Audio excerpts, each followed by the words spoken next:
Hi, this is the last video coming from my house as I'm leaving. Um,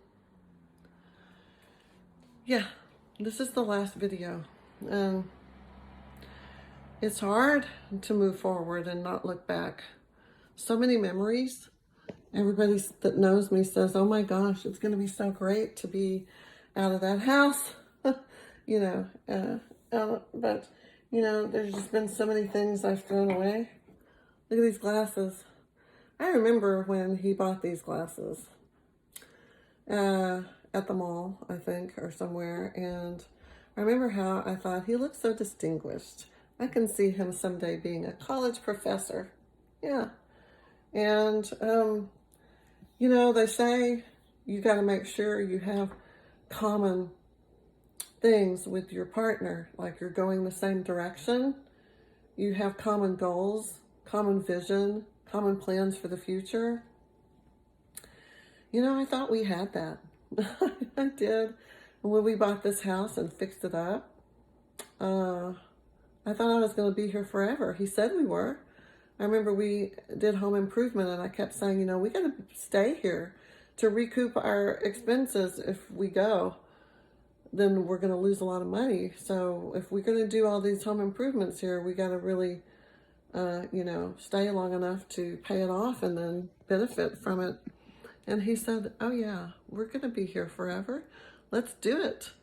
And I don't know if he believed that at the time, because I think sociopaths, narcissists, they have magical thinking and live in this world of illusion and delusion, and they make themselves believe so many things that aren't true. Maybe maybe he really believed it. Or maybe he didn't. Maybe that whole time he was just faking it. I don't know. But I know it's hard to leave this house. I thought I was going to be here forever. And then when the last year of our marriage, we were trying to move away. And I was ready to leave it because some bad things happened here. Really bad things. And there were, I thought, well, we'll go somewhere else, start fresh. And it'll be great. We'll have another house. We'll have like another house.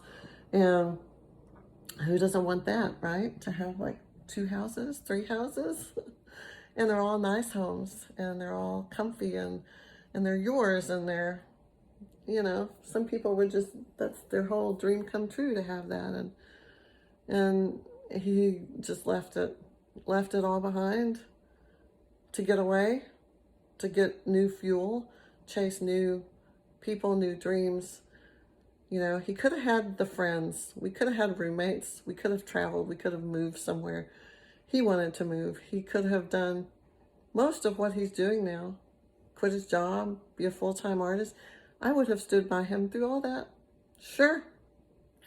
If he had just communicated, that's what he wanted.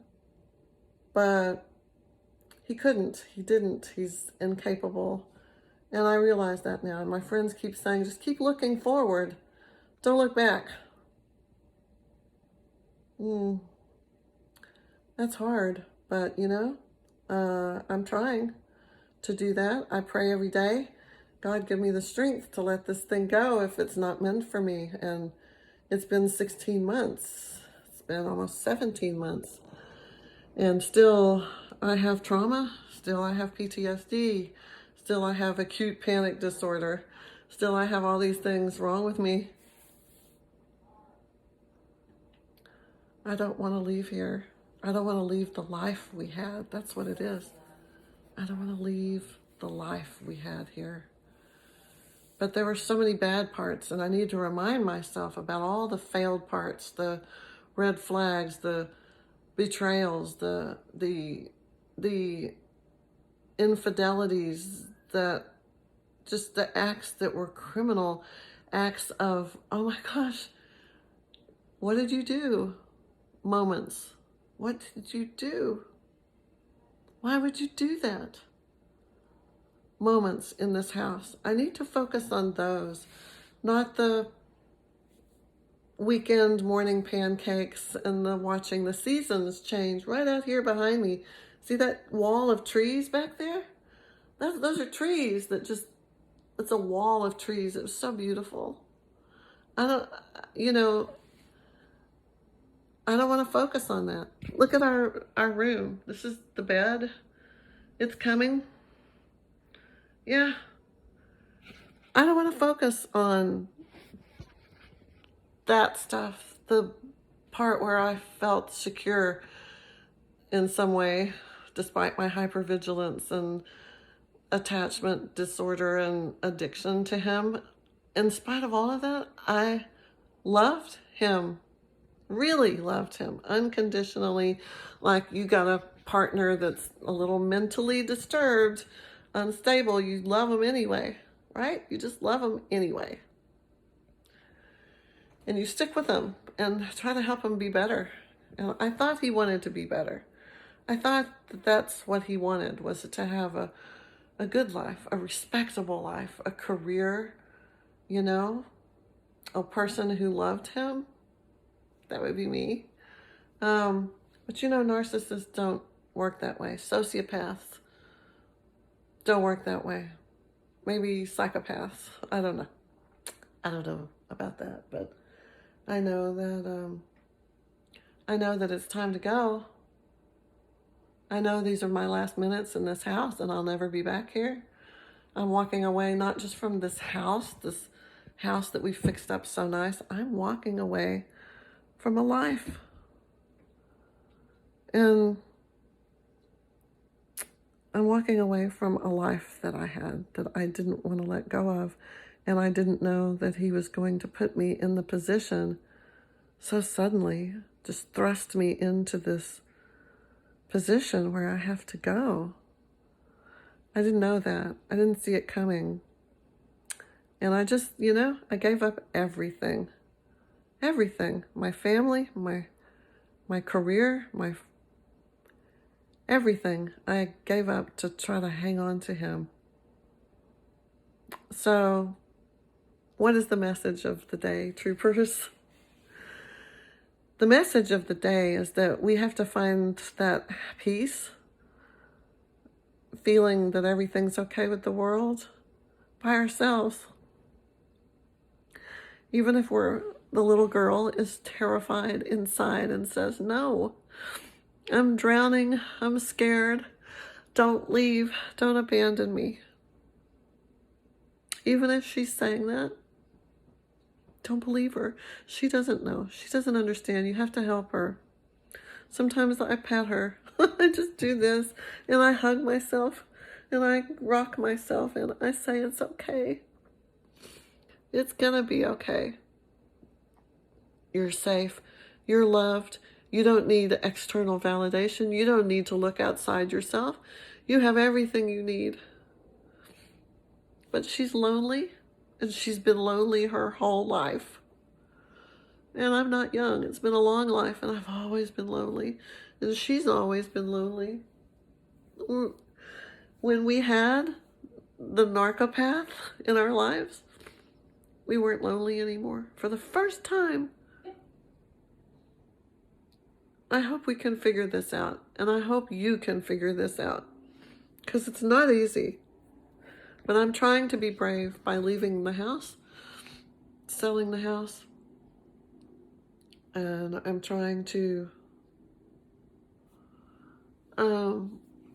recover and heal and let that life go that I had, that I thought was forever. It was just so, I didn't see it coming. I never thought he was really going to go. Why would I think that? Until he did. And boy, did he do it with complete narcissistic flair and sociopathic coldness. All the things that were the red flags I had seen and that I denied, they all came home to roost. So now I tell myself, this is like atonement. I had this coming. I chose him over my family. So yeah, this is what happens. And if I grow old and die alone, I deserve it. because I put all my eggs in one basket, and he ran away with the basket and the eggs and everything. And you feel like you're too old to start over, and you resent the hell out of the fact that he puts you in the position where you have to. But you know what? What other choice do you have? You can't just keep looking back there. What's back there? What's back there? There's nothing. They're not there anymore.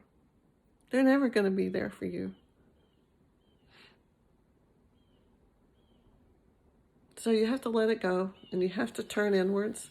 You have to take care of whatever it is in you that makes you need that thing that you think that you need from them. Because they, I don't think you do. You just feel like you do, but I don't think you really do. So today I'm leaving my home. Probably 30 minutes from now, I'm going to walk away for the last time. Say goodbye to it all. And try to be brave and try to be faithful. And try to learn how to be alone and happy about it. Wish me luck. We're all in this together. We're all on a journey towards healing together. Pray for me, and I'll do the same for you. The pain, the anxiety, man, I wouldn't wish this on anybody. And you got to find other people who are going through it too, and then hang on to them. I have one or two people like that. They really help. They remind me what I need to do. Stay strong, troopers. I'm going to try to do that. Hey, and if I can do it, anybody can. All right, bye-bye. Checking out on November 7th, 2020.